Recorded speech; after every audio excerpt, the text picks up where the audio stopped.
I want you to like, share, and subscribe to the channel, share the video. And this is for fair usage and commentary to comply with YouTube's usage laws. Now, the thing is, as Black people, we have a tendency to be very naive and very trusting of the power structure. And we trust them without reason. When you look at the immigration and you see that they letting hundreds and thousands of immigrants come across the border, giving them $7,000 and all this money and setting them up in Black communities. Why do you think that is? While they are at the same time cutting the benefits and displacing Black people through gentrification and not allowing the Section 8 vouchers to be used. It seems like you would not be bringing immigrants into communities that are already distressed. Now, this is not really anything that you can observe if you just pay attention. Why are they dumping all these Mexicans in Chicago and around the country? Who are they? And what are they? Why are they bringing them here? As if Chicago don't have enough gangs and enough violence. You bringing in immigrants who could possibly be MS-13 cartel members. You know what I mean? Because clearly we know that no rich Mexicans are coming to the United States. Only poor and distressed communities from Mexico are coming here. Now, why would the United States want to destroy the Black community and replace the Black community with a Mexican community during this period of time? The Mexicans will work for lower wages. They'll live 10, 20 in one house. They'll cut all the grass and do all the labor for low prices. And guess what? They have no claims to reparations, even though they will reap all the benefits that Black people have strived for in the civil rights movement. And why would this government do this? I want you to watch this video I'm finna show you about a history of Black communities in this country. In case you don't think this is possible, I'm gonna show you how it's the same old dirty trick. Watch this video with me. In 1985, these horrific events have left deep scars on the Black community and serve as a painful reminder of the country. These massacres, often fueled by racism and white supremacy, have resulted in the deaths of countless innocent Black men, women, and children. From the Tulsa Race Massacre of 1921 to the MOVE bombing in 1985, these horrific events have left deep scars on the Black community and serve as a painful reminder of the systemic oppression and violence we have faced for centuries. In this video, we will examine 10 of the most devastating incidents of violence against Black Americans throughout history. These massacres resulted in the loss of countless innocent lives and left deep wounds in the Black community. We must acknowledge and learn from these tragedies in order to move towards a more just and equitable society. Let's start off with the Atlanta Massacre. The 1880s marked a turning point for Atlanta as the bustling city became the epicenter of the regional economy. With the influx of new residents, the city's population skyrocketed from 89,000 in 1900 to a staggering 150,000 by 1910. But with this growth came a host of challenges, including increased pressure on municipal services, job competition between Black and white workers, and rising class distinctions. In response, the city's white leadership implemented restrictions designed to control the behavior of the burgeoning working class, with mixed results. However, the social intermingling of the ensuing races was a cause for concern among the city's elite whites. I'm gonna stop right here because what they're saying is that when the immigrants came, the government used the influx of immigrants into the community to set up a different level of class distinction. So if Black people were already here and the immigrants came in and they set up a new system of class distinction, Where do you think that put black people? Let's listen to it. This led to an expansion of Jim Crow segregation, particularly in the form of separating white and black neighborhoods and establishing separate seating areas for public transportation. The black population also grew significantly, from approximately 9,000 in 1880 to 35,000 by 1900, exacerbating tensions between the races. The emergence of a black elite in Atlanta during Reconstruction led to increased racial tensions in the city. Black men gained the right to vote and began establishing businesses, social networks, and communities. However, as the black elite gained wealth and prestige, they distanced themselves from the black working class and saloon goers, causing discomfort among some whites. Prohibition campaigns were launched against saloons, which were blamed for rising crime. Okay, they just said something else. They said as certain black people became elite, they separated themselves from the working class and the less affluent black people. You see that to this day. You see Cornel West, as intellectually adept as he is, he's making a run for the presidency, knowing he can't win, so that when it gets to the final stages of an election, he can deliver the black vote to any Democrat that's running. You've seen it with Al Sharpton, you've seen Jesse Jackson do it. It's the same old tricks. They keep doing the same old tricks. At the last minute, with Joe Biden's approval rate among black people going down, Cornel West comes out and says he's going to run for president, knowing he can't win. But in the last moments, he's going to do like Jesse did. He's going to tell all the people that support him and galvanize the black vote and then turn it over to the Democrats and put them back in power. It's the same old tactic. Rates and threats of sexual violence against white women, further fueling racial tensions. The Atlanta Race Massacre of 1906 was sparked by sensationalized newspaper reports of the alleged rapes of 4 white women by black men. The violence, which lasted from September 22nd to September 24th, resulted in the deaths of at least 25 black people and 2 whites. Although unofficial reports suggest a higher death toll, black Americans were hung, shot, beaten, and stabbed to death, and white mobs destroyed homes and businesses in black neighborhoods.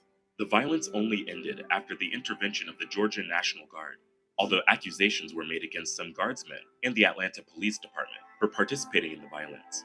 White historians largely ignored the massacre for decades, and it was not until 2006, on its 100th anniversary, that the event was publicly marked and later made part of the state's curriculum for public schools.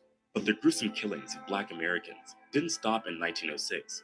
Just 17 years after the Atlanta massacre, an even more traumatic event unfolded in Rosewood, a small town in Florida. In the early 1920s, Okay, I bet a lot of you didn't know that even before Rosewood, they were massacring black communities, burning black businesses as policy. Soon as the black communities would start thriving, they would ignite some type of racial tension as an excuse to destroy the businesses, the homes, and the lives of black people. That first one you seen, that was in Atlanta. I don't even know if y'all knew about that one. Let's watch the Rosewood. Small town of Rosewood, Florida, was a thriving community of African Americans. Residents lived in relative peace and prosperity until a horrifying incident of racial violence turned their lives upside down. Everything changed on January 4th, 1923, when rumors of an alleged attack by a black man on a white woman sparked a wave of terror.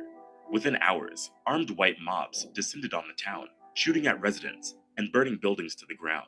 As chaos reigned, some Rosewood residents fled to nearby swamps and sought refuge in the home of a white businessman, while others tried to fight back. One man, Sylvester Carrier, took up arms and engaged in a shootout that left 2 white men dead.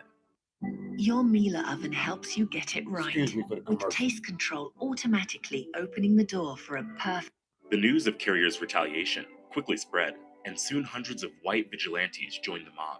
The violence continued for 3 days, leaving almost all of Rosewood in ruins, and its surviving residents fleeing for their lives. Despite a grand jury investigation, no one was held accountable for the atrocities committed against the black neighborhood of Rosewood. What became known as the Rosewood Massacre of 1923 lasted several days, during which white mobs descended upon the predominantly African American town, leaving a trail of destruction and death. The violence was so extreme that virtually every building in the town was burned to the ground, leaving a scar on the community that would last for decades. The official death toll of the Rosewood Massacre in 1923 may have been recorded as only 8 people, 6 black and 2 white, but survivors' stories tell a different, much darker tale. Many claim that up to 27 black residents were killed, and that newspapers failed to report the true number of white deaths. Eyewitnesses have even spoken of a mass grave filled with black bodies, covered with a plow brought in from Cedar Key.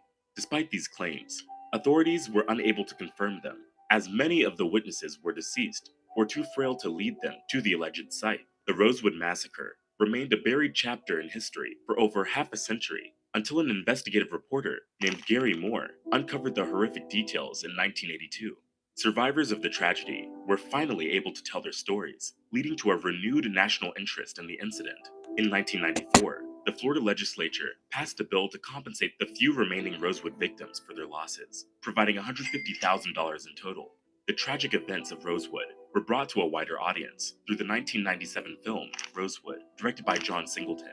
Yet again, it doesn't end here, as the series of events that led to the Springfield Massacre will leave you in greater shock. The Springfield Race Riot of 1908, also known as the Spring... Okay, I'm gonna stop here before we get off into this one. Okay, now, so far, you've seen the massacre of black communities in Atlanta. You've seen the black massacre in Rosewood. Now we're going to see another one. And you're going to see a systematic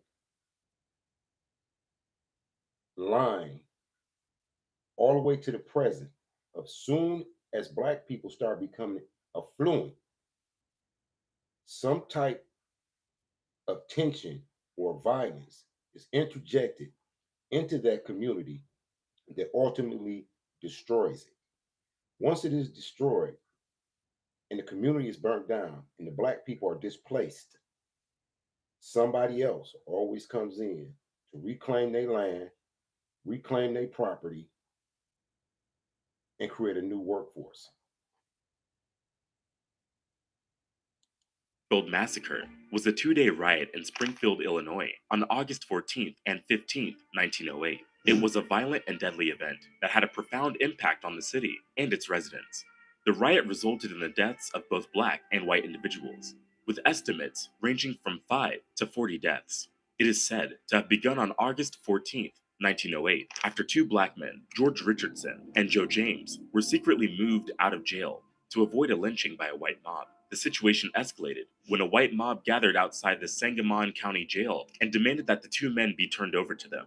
The mob, which numbered in the thousands, was outraged by the idea that the accused men would be given a fair trial, and they were determined to take matters into their own hands. After the mob had unleashed its anger on the homes of black families in Springfield, they continued their violence in small communities beyond the city limits, specifically targeting stores with firearms and ammunition. The mob leaders gave careful instructions to participants, directing them to destroy only homes and businesses owned by black people and that served black customers, while sparing nearby white establishments. As an act of self-defense, some black residents in Springfield fought back by returning fire when they were attacked. Scott Burton, the first victim of the lynch mob, attempted to save his home and his life by using his shotgun. William Donegan, an 84-year-old cobbler, was the second victim lynched, allegedly due to his marriage to a white woman that had tainted his reputation in the eyes of the mob. The rioting continued for 2 days, and the white mob targeted black businesses and homes, burning and looting them. The National Guard was called in to restore order. In the aftermath of the riot, many black-owned homes, businesses, and churches were destroyed, causing property damage that amounted to over $150,000 in 1908. The destruction of property and the fear of further violence forced thousands of black residents to leave Springfield, with many never returning.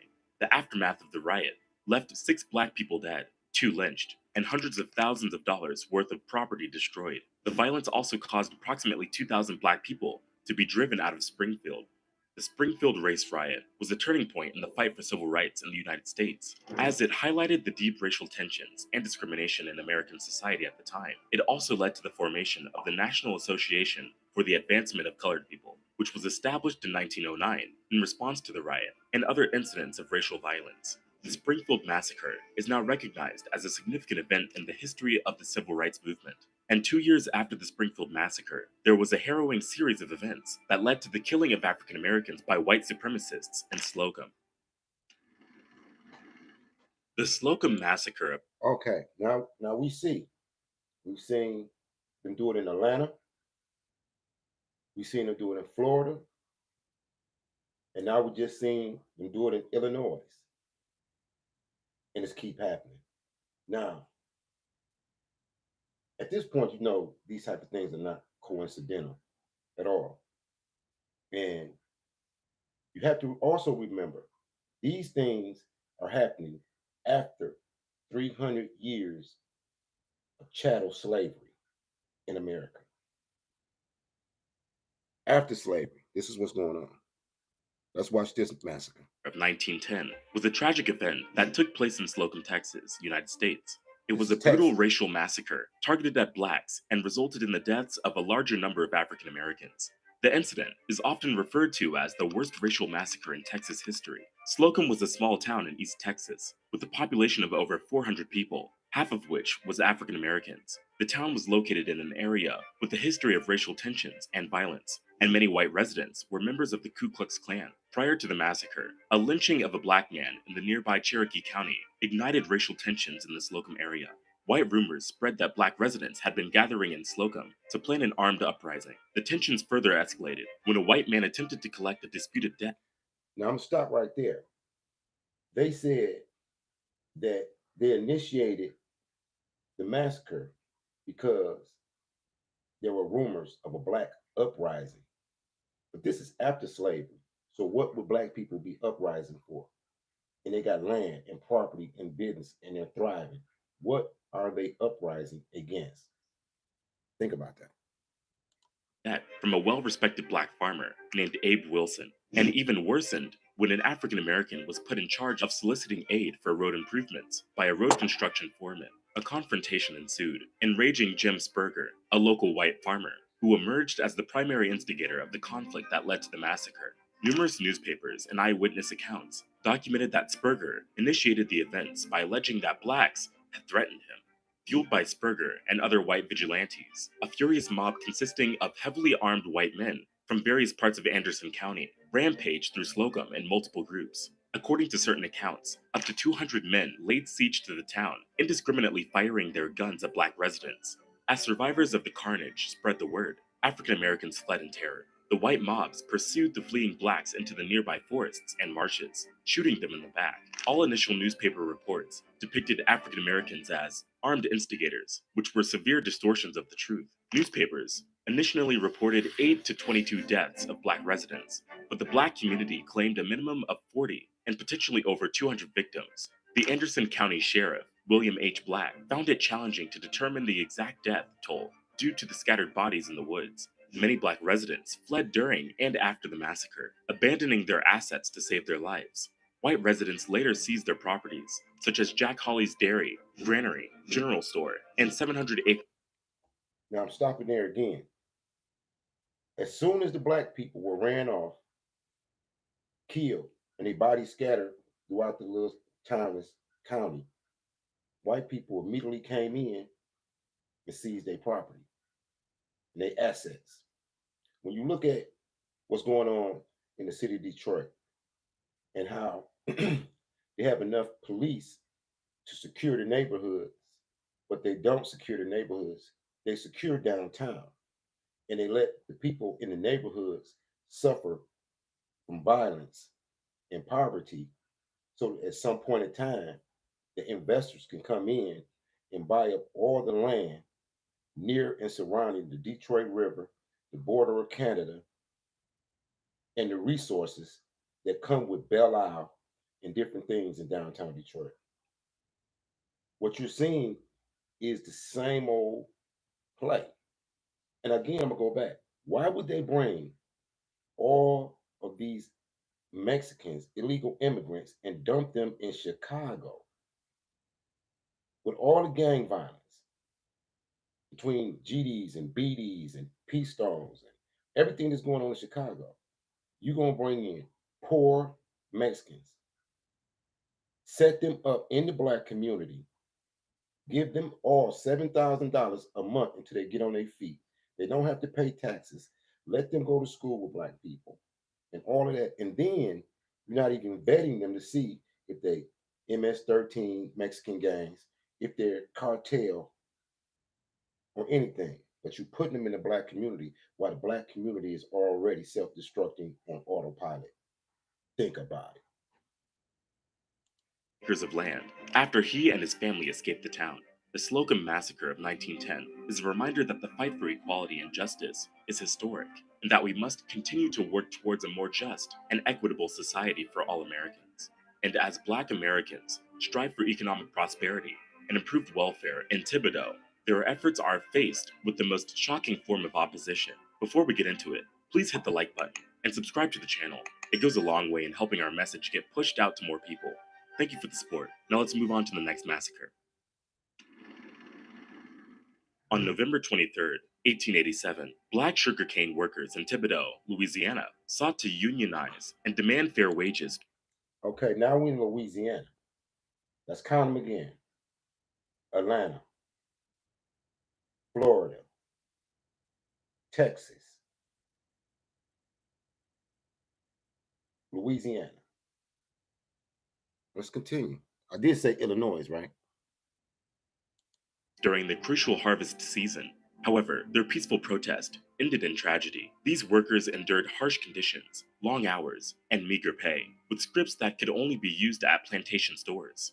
The Knights of Labor, one of the few unions that organized black workers, encouraged the sugar cutters to demand $1.25 a day in cash. Despite unsuccessful attempts in the past, the cutters believed they could succeed during the rolling season when planter demands for workers was high. Junius Bailey, a 29-year-old schoolteacher and union leader, negotiated with growers for better conditions, but the negotiations failed and somehow resulted in a violent massacre.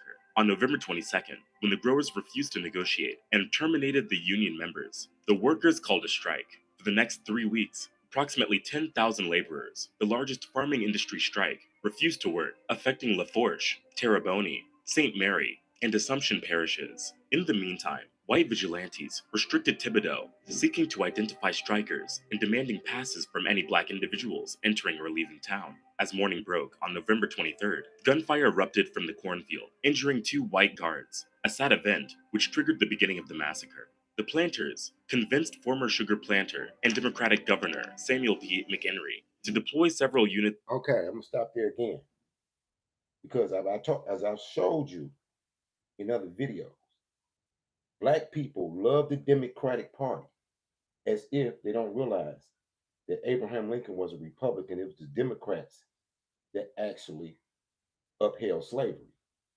You're finna see that this Democratic governor in this country, in this county here, is finna unleash the massacre. If you look right now, present day, in every Democratic ran state and city, black people are going through a gauntlet of violence. They're getting all their Section 8, their food stamps. They're being, there's no other way to say it. They're going through genocide at the hands of Democrats. Check it out. Of the all-white state militia. The militia, commanded by ex-Confederate General P.G.T. Beauregard, brought a .45 caliber Gatling gun, while the paramilitary groups positioned themselves outside the Thibodaux courthouse.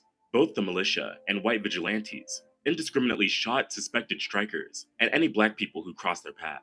Approximately 60 people were killed indiscriminately, with many of the strikers' bodies being discarded in unmarked graves. The killings continued to spread to other plantations, causing those who survived to hide in the woods and swamps. Despite being one of the deadliest events in U.S. labor history, the Southern white press praised the actions of the militia and vigilantes during the Thibodaux massacre. Andrew Price, a sugar planter who participated in the attacks, even won a seat in Congress in 1888. Many of those involved in the unlawful killings were honored with statues and public areas named after them, while the workers, including women and children, remained anonymous, with their murderers only recognized by their loved ones. It wasn't until the 1930s that black farm workers made another serious attempt at unionizing. Decades of sugar worker organizing came to an end after the massacre and the enactment of discriminatory state laws by white Democrats, which included the disenfranchisement of most black people. According to the historian John C. Rodrigue, defeated sugar workers were forced to return to the plantations on their employers' terms. This state of affairs persisted until the 1940s. Unfair, you will say, but the numbers keep increasing as we look at the massacre in Colfax, a small town in Louisiana. Attention business owners. If Sorry for you're a this business commercial. owner, you can get free access to this book. On April 13, 1873, the small town of Colfax, Louisiana, was the site of a battle-turned massacre between black and white residents. Approximately 150 black people and 3 white people were killed in the conflict. The massacre occurred in the aftermath of the highly contested Louisiana governor's race of 1872, which was won. Okay, look at these numbers. 150 black people was killed, and 3 whites. Narrowly by the Republicans. Despite their victory, white Democrats were incensed and sought revenge. In Colfax Parish and other parts of the state, they organized the white militia to directly challenge the predominantly black state militia under the governor's control. Colfax Parish was emblematic of the political and racial divide in Louisiana at the time. The 4,600 voters in the 1872 election were split between approximately 2,400 mostly black Republican voters and 2,200 white Democratic voters. However, a specific incident sparked the Colfax massacre. On March 28th, local white Democratic leaders called for armed supporters to help them take the Colfax Parish courthouse from GOP office holders, who were predominantly black. The Republicans urged their supporters, who were also mostly. I'm wondering if you're paying attention that every time that there's a massacre and black people are being destroyed, it's at the hands of the Democratic Party. Now, I'm not caping for Republicans. I'm not a Republican. I'm not a Democrat, because there is no lesser of two evils. There's only evil. But what I'm showing you in this is why they don't want you to learn critical race theory, and they don't want you to learn the history, because you will see that you don't have any white friends in the political arena. They all have the same agenda, which is white supremacy, which is the oppression of black people. And at this particular time in our history, black people are becoming more and more powerful through the internet, through the different industries and corporations that they're building. Something must be done to destroy the black people from coming into real political power, because we're getting money. We're getting money. We have access to things, so they can't come at you like how they used to come at us. But what they're doing now: Percocets, Molly, Dragos, switches, syrup. They're using systematic techniques to destroy our communities, while at the same time letting a brand new replacement workforce across the border. But y'all don't hear me though.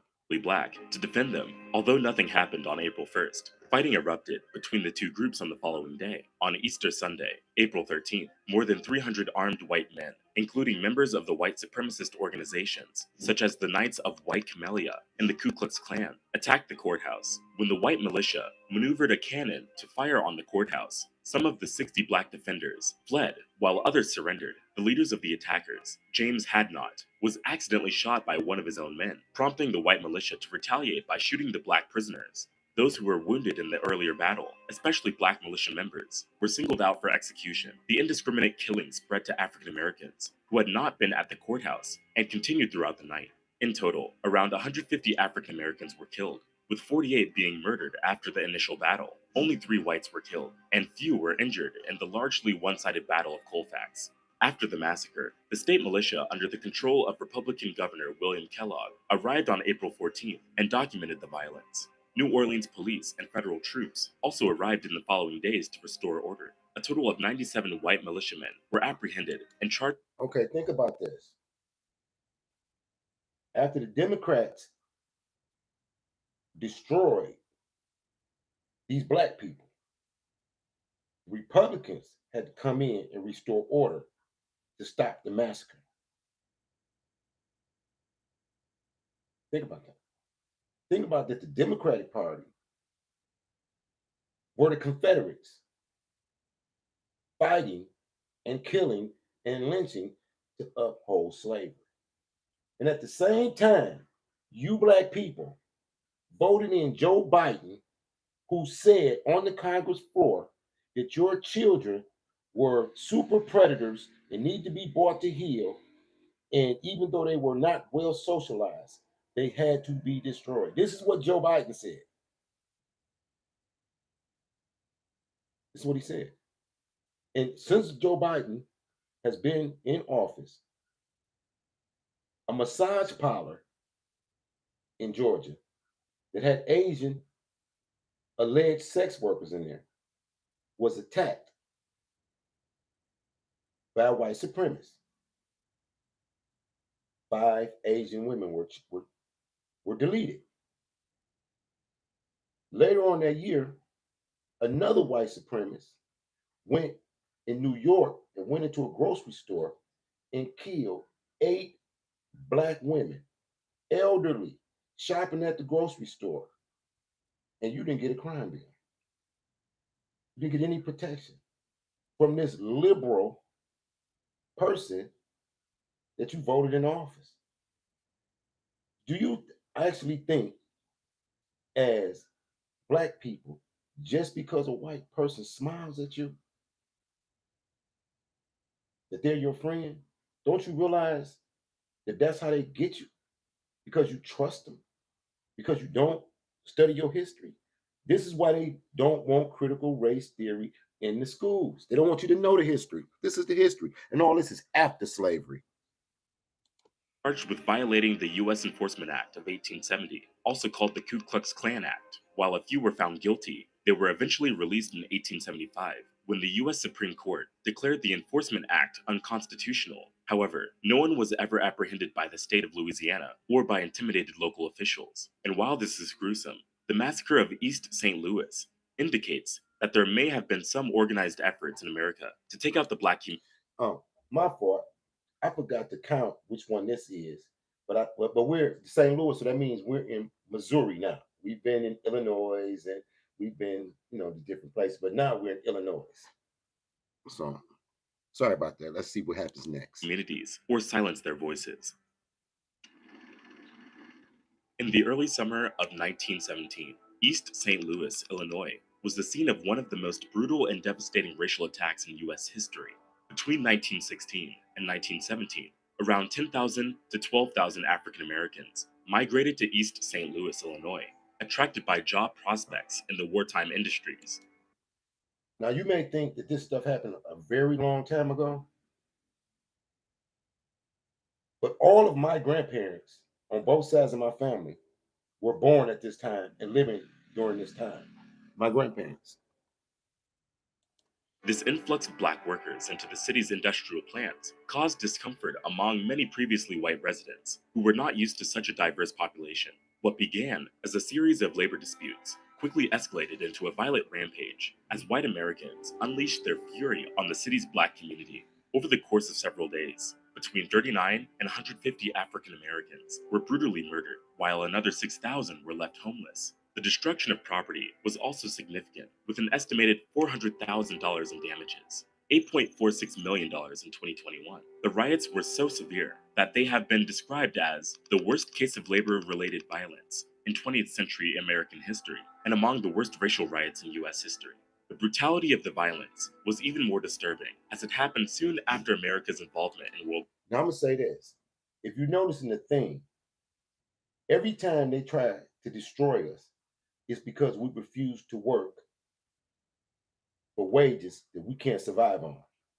In the sugarcane places, they wanted to at least make $1.25 a day. They wouldn't even give them $1.25 a day, and they was working 10 and 12 hours and couldn't even get $1.25. And when they refuse to work, they destroy them.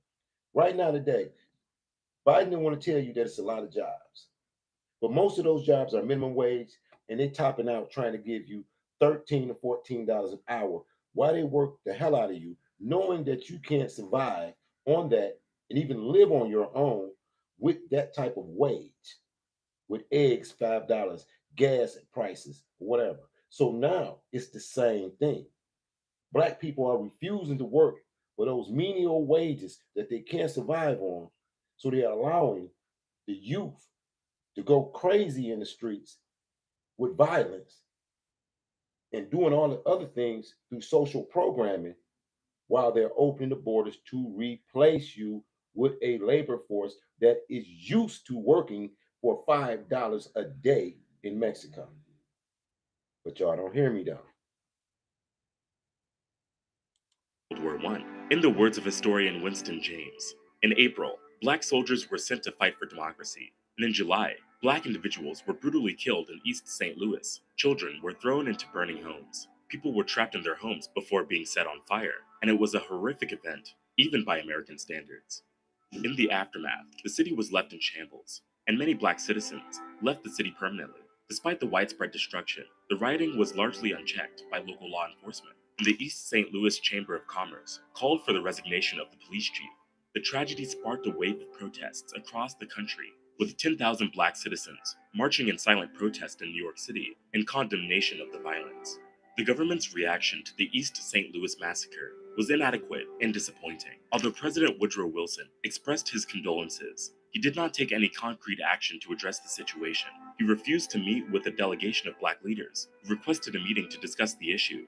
Additionally, the Illinois National Guard, responsible for maintaining order in the city, failed to protect black residents from the violence. Overall, the government's response demonstrated a lack of concern for the well-being of black individuals. Now, I'm going to say something right now. Who's protecting black people right now today from violence in their community? Did you not see just a couple of days ago the white woman that shot the sister after she had hit her kids with a skate, took the kid's iPad, killed the black woman for knocking on her door? Who is protecting black people right now in government, in democratic government? Then they don't want to allow you to really protect yourself. And a failure to uphold their rights as citizens. You may think this is upsetting until you realize how police officers rained down bombs on black residents in Philadelphia. La Roche-Posay Amphilio sunscreen visibly reduces the appearance of sun damage.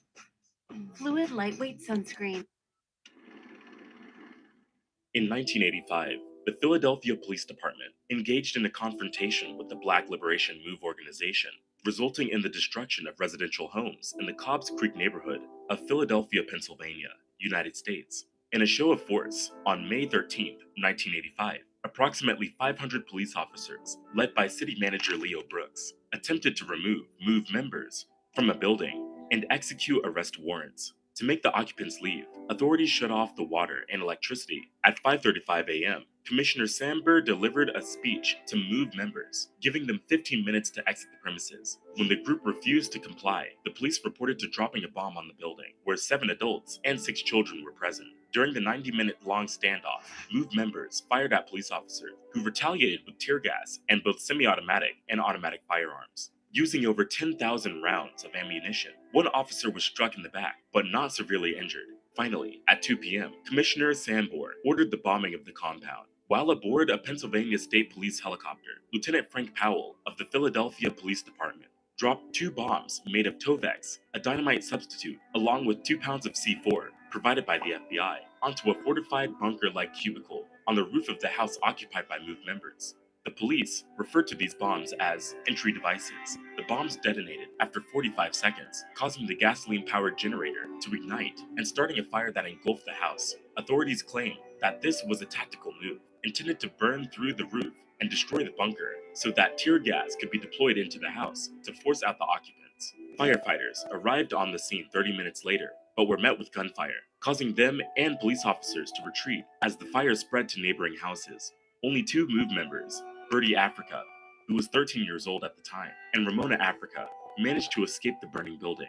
Initially, police claimed that 2 men had also fled the house and fired at them, prompting a return of fire. However, Ramona Africa disputed this account, alleging that police had opened fire on those attempting to flee. The police countered by claiming that MOVE members had been shooting at them while moving in and out of the house. The fire department ultimately brought the blaze under control at 11:47 p.m. Tragically, the fire that resulted from the bombing claimed the lives of 11 MOVE members, including 6 adults and 5 children: John Africa, Rhonda Africa, Teresa Africa, Frank Africa, Conrad Africa, Tree Africa, Delisha Africa, Netta Africa, Little Phil Africa, Tommaso Africa, and Raymond Africa. Additionally, the fire destroyed 61 neighboring homes, leaving approximately 250 individuals without a place to live. And while this was terrible, the Elaine Massacre is a crazy occurrence that remains a scar in the annals of time in Black history. The year was 1919, and tensions were running high in rural Phillips County, Arkansas. Phillips County, Arkansas was once a hub for cotton plantations, with enslaved African Americans working the land before the Civil War. Even in the early 20th century. Okay, I lost count again. So we just left Philadelphia. And this is Arkansas now. This is Arkansas. Remember, all this is after slavery. Century, the county's population was still predominantly Black, with many of them working as illiterate farm laborers and sharecroppers. Despite the high number of African Americans in the community, the white landowners controlled the economy, creating a system that heavily favored them.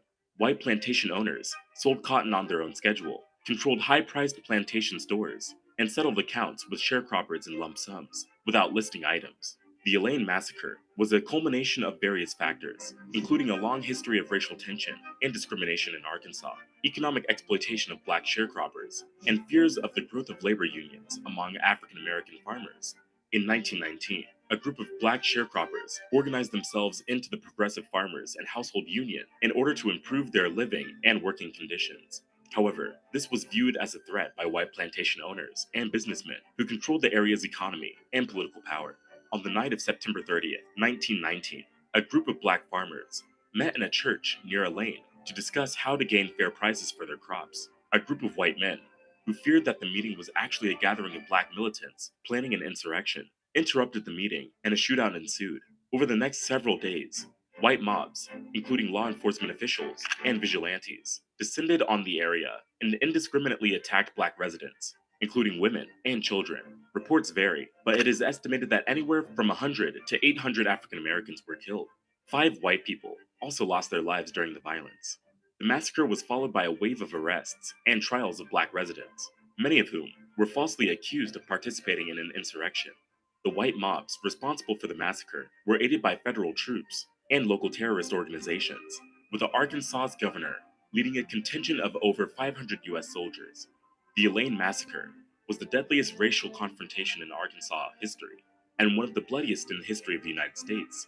But not only was this allowed to go down in history unchecked, but the hatred for Blacks also continued to spread across the country. In 1921, African Americans had to deal with more trouble than racial and economic segregation somewhere in Tulsa, Oklahoma. Undeniably elegant, unbelievably powerful. In the aftermath of slavery, a glimmer of hope emerged in Tulsa, Oklahoma's Greenwood District, dubbed the Black Wall Street. Purchased in 1906 by wealthy Black landowner O.W. Gurley, the area Okay, now we're dealing with Black Wall Street. Because y'all have all heard about Black Wall Street. You probably didn't know about the rest of these massacres. And it's more than that. These are just considered some of the worst. So when they say that Black people are not entitled to reparations, that's crazy. When you look at just the things I've shown you, all these things are after slavery. We're not even talking about redlining and all the other things that they did to keep us oppressed. Nobody's going to ever make amends to all these people that they slaughtered and destroyed and took their property. And all this is after slavery. This is why I'm telling you, this is why they don't want critical race theory taught, because they want you to think that after slavery, they changed their position as it related to black people. They never did. When you look at the speeches and you look at what Joe Biden said, do you remember not too long ago, Joe Biden, when he was talking to Al Sharpton them, and he said that this is before he even opened the borders. He told Al Sharpton them what he was going to do. He said, you got to get used to start working with the Mexicans because they're going to be the largest minority. This is before he opened the borders. So what he was in fact telling Al Sharpton and the so-called black leaders that whatever they are, he was telling them that you civil rights leaders and black leaders going to have to learn to work with the Mexicans because they're going to be the dominant new political force. Basically telling them that we were going to be below the new Mexican labor force. Arabs that came over here and took over. Koreans, Asians. I mean, are you really not seeing what's happening? Or are you too busy getting BBLs and using gender politics and all that? Where do you see, if this goes on unchecked, where do you see black people in the future? Do you think that your 9 to 5, your workflow, your chasing the bag is going to get you anywhere? When you're going to become a permanent underclass at the bottom of society? And they doing it in your face. They playing in your face. They open the board. Just think about it. They dropped thousands of Mexicans in Chicago and around the country in black communities, and giving them $7,000 a month. And until they get jobs, which they're going to get jobs, and it's just curious to me, how do people who can't speak English, well, let me say this. We know if you can't speak a language, you definitely can't read or write it. So how are these people that's coming here replacing us and can't even fill out a job application? I guarantee you this, they're going to start changing job applications to where they have Pacific, Spanish job applications.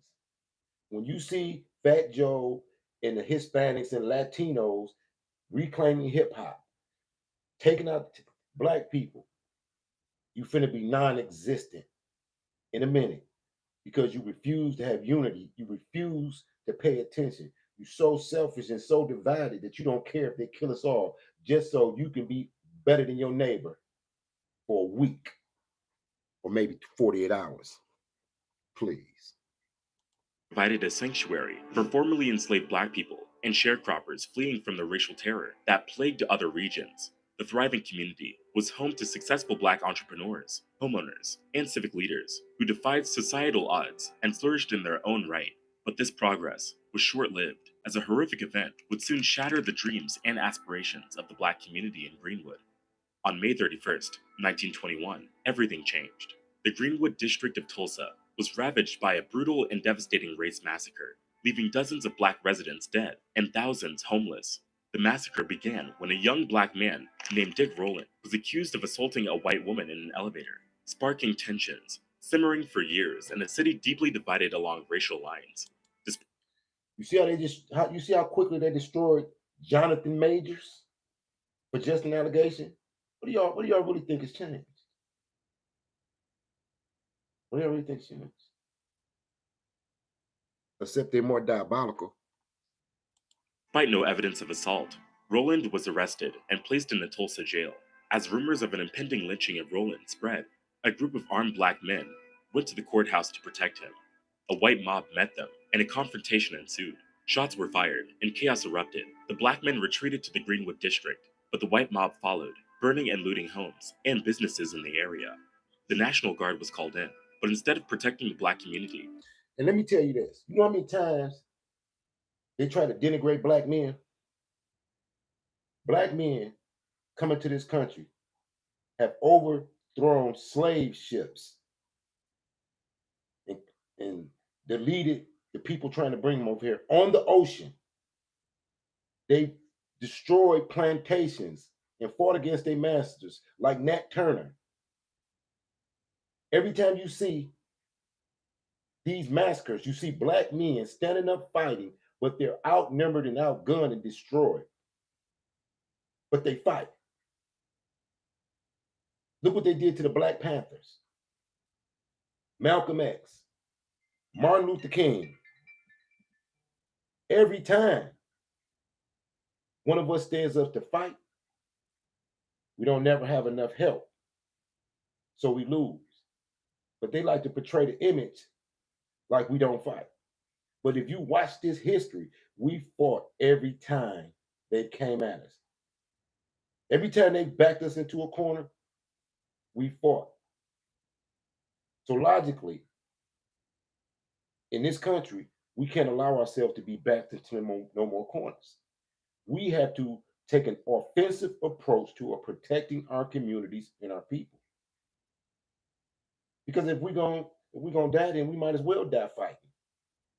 But I know a lot of guys my age, the older guys, they going through their midlife crises and they buying motorcycles and they doing all that sucker-ish that they do when they get old until they have a stroke, a seizure, or diabetes, or be somewhere having somebody to wipe their behind or whatever. You should see these old Negroes trying to hang on to their youth and hang on to their life. While they watch the youth be destroyed, while they watch their futures be destroyed.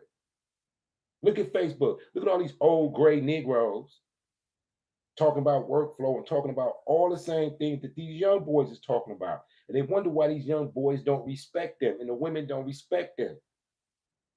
After all of this, you still want to die like a broad. Let's watch some more of this. They assisted the white mob in their destruction of the Greenwood district. Planes were even used to drop bombs on the area, causing widespread destruction and death. As the violence continued for 18 hours, an estimated 300 people lost their lives within the district's 35 square blocks. More than 1,200 homes, at least 60 businesses, dozens of churches, a school, a hospital, and a public library were reduced to ashes and rubble. These staggering figures were revealed in a report by Human Rights Watch documenting the sheer magnitude of the destruction wrought upon the once flourishing Greenwood district during the Tulsa Massacre.